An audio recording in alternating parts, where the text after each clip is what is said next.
Pengunjung Taman Safari Indonesia di Cisarua, Bogor, Jawa Barat dikejutkan dengan meluapnya air sungai yang melintasi jalur wisata. Debit air sungai nampak terus meninggi akibat derasnya air hujan hingga membahayakan jika pengunjung nekat untuk melintasinya. Pengunjung pun diminta pengelola untuk putar balik dan melanjutkan perjalanan lewat jalur alternatif lainnya. Pengalihan ini dilakukan pihak Taman Safari Indonesia demi keselamatan pengunjung karena kondisi cuaca yang tidak menentu. Pengunjung juga diimbau tetap waspada saat berlibur di alam terbuka.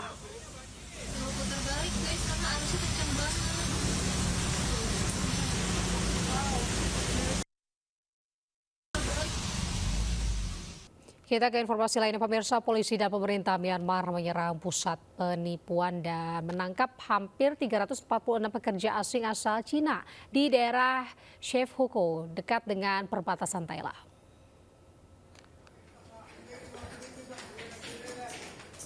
Penggerebekan kantor penipuan internet dilakukan oleh polisi Myanmar dalam operasi yang mengerahkan hampir 100 gabungan tentara dan polisi. Bangunan-bangunan di daerah Chef Huko diisi oleh hampir 350 orang yang berada di dekat perbatasan Thailand dan Myanmar. Selama operasi tersebut, sebanyak 346 warga negara asing ditangkap dan hampir 10.000 telepon seluler dan peralatan terkait kasus penipuan turut disita.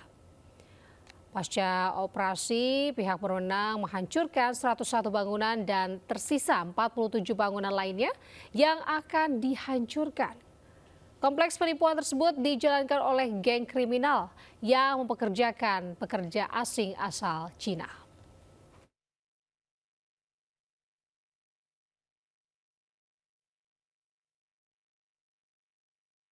Sementara itu, pemirsa, Timnas Padel Indonesia mencetak sejarah di ajang FIP Asia Cup 2025 yang berlangsung di Doha, Qatar. Dengan memperoleh medali perunggu, skuad Merah Putih melaju ke babak semifinal dengan catatan sempurna.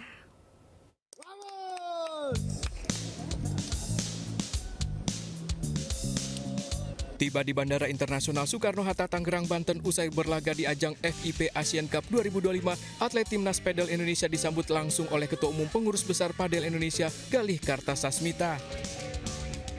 Tim Padel Indonesia berhasil mencetak sejarah pertama di ajang FIP Asian Cup 2025 yang berlangsung di Doha, Qatar dengan memperoleh medali perunggu. Skuad Merah Putih melaju ke babak semifinal dengan catatan sempurna, menyapu bersih seluruh pertandingan fase grup tanpa kekalahan, namun terhenti di babak semifinal saat melawan Iran. Meski begitu, kekalahan di semifinal melawan Iran akan menjadi pelajaran bagi para atlet. Wah ya, semua teman-teman berjuang semaksimal mungkin ya. Dari awal sampai semifinal kita lawan Iran pun itu benar-benar semuanya bekerja keras. Jadi kita bersyukur banget dengan hasilnya. Sementara itu, Pengurus Besar Padel Indonesia mengaku bangga dan berterima kasih pada para atlet yang telah bertanding dengan sekuat tenaga. Nggak ada kata-kata tuh ya, kecuali bangga betul. Bangga betul. Walaupun saya waktu itu terakhir kali interview, saya pernah bilang ke teman-teman, kayaknya kok saya feeling ada yang masuk ya. Ternyata benar ada yang masuk. Dari Tangerang, Banten, Hasnugara, iNews melaporkan. Pemirsa, patung proklamator sekaligus Presiden pertama Indonesia, Bung Karno, yang kondisinya rusak, saat ini sudah dievakuasi untuk diperbaiki.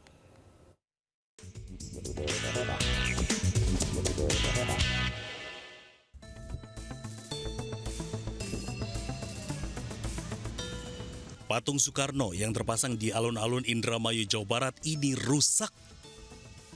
Bagian kepala patung miring akibat tertimpa tenda roboh karena diterjang angin kencang. Peristiwa terjadi saat pelantikan P3K pada Kamis 13 November lalu. Miringnya patung yang berdampingan dengan patung Bung Hatta ini mendapat sorotan luas di media sosial. Pemerintah Kabupaten Indramayu kini sudah mengevakuasi patung yang terbuat dari tembaga ini untuk diperbaiki. Patung akan diperbaiki oleh pembuatnya langsung agar bentuknya kembali seperti semula. Kita lagi menelusuri siapa yang bikin ini. Kalau kita minta tolong ke pengrajin patung tapi bukan yang membuat awal itu kan khawatir malah rusak. Nah, kita juga masih konfirmasi dengan pihak panitia ini. Saya konfirmasi ke sana, pihak panitia pengen mengetahui dulu berapa sih anggaran ini. Untuk keserasian, Pemkab Indramayu melepas 2 patung proklamator yang berdiri sejak tahun 2023 tersebut. Dari Indramayu, Jawa Barat, Toy Iskandar, iNews melaporkan. Pemirsa, seorang anggota polisi menyelamatkan bocah yang nyaris hanyut terbawa arus di kota Jakarta Utara. Pemirsa, polisi juga ini bernama Aibda Eli Effendi yang bertugas sebagai Babin Kamtibnas. Astagfirullahaladzim. Tolong yang bisa berenang. Tolong yang bisa berenang. Seorang anggota polisi menyelamatkan anak laki-laki berusia 14 tahun yang nyaris tenggelam akibat terbawa arus di Kali Kresek, Lagoa Koja, Jakarta Utara, Selasa siang. Petugas berpangkat Aibda Eli Effendi yang bertugas sebagai Babin Kamtibnas ini menceburkan diri ke kali untuk menyelamatkan korban bernama Ade Hermanta. Ade yang masih duduk di sekolah menengah pertama ini pun berhasil dievakuasi ke daratan dengan selamat dan dibawa ke Rumah Sakit Umum Daerah Koja guna pemeriksaan kesehatan. Babin Kamtibnas Polsek Koja ini mengungkapkan saat kejadian dirinya tengah mengadakan kegiatan pangan murah di sekitar lokasi. Karena di hadapan saya, di depan saya melihat anak yang tenggelam ini, kalau saya tidak ikut membantu, kalau seandainya sampai terjadi meninggal atau nggak ketemu, itu yang saya rasakan sangat menyesal. Dari situ saya dengan tidak memikirkan keselamatan saya juga untuk membantu, itu sehingga ketemu pada saat diselamatkan dan warga lain juga ikut membantu. Orang tua korban tidak menyangka jika anaknya yang pamit belajar kelompok justru terbawa arus saat bermain. Orang tua korban sampaikan terima kasih karena anaknya berhasil diselamatkan oleh Aibda Eli. Dari Jakarta, Rizky Falupi, iNews melaporkan. Pemirsa, Puspadaya Perindo sukses melaksanakan audiensi bersama LBH IWAPI di Menara Kadin Indonesia, Jakarta. Pertemuan ini menjadi langkah strategis kedua lembaga dalam memberikan bantuan hukum serta penguatan ekonomi perempuan.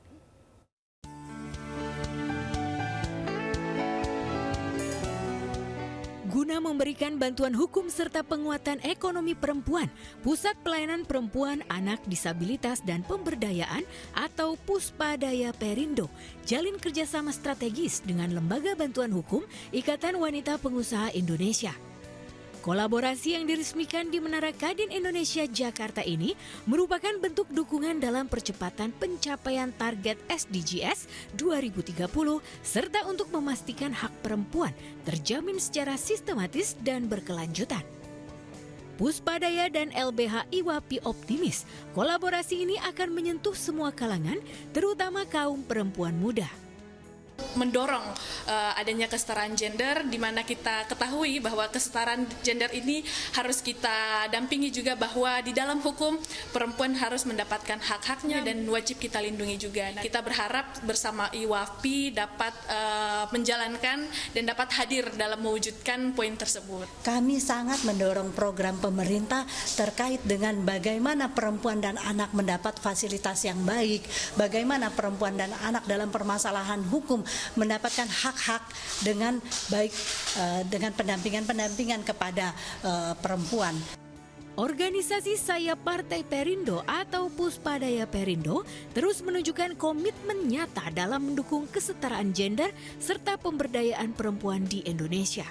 Dari Jakarta, Dias Triawan, iNews melaporkan.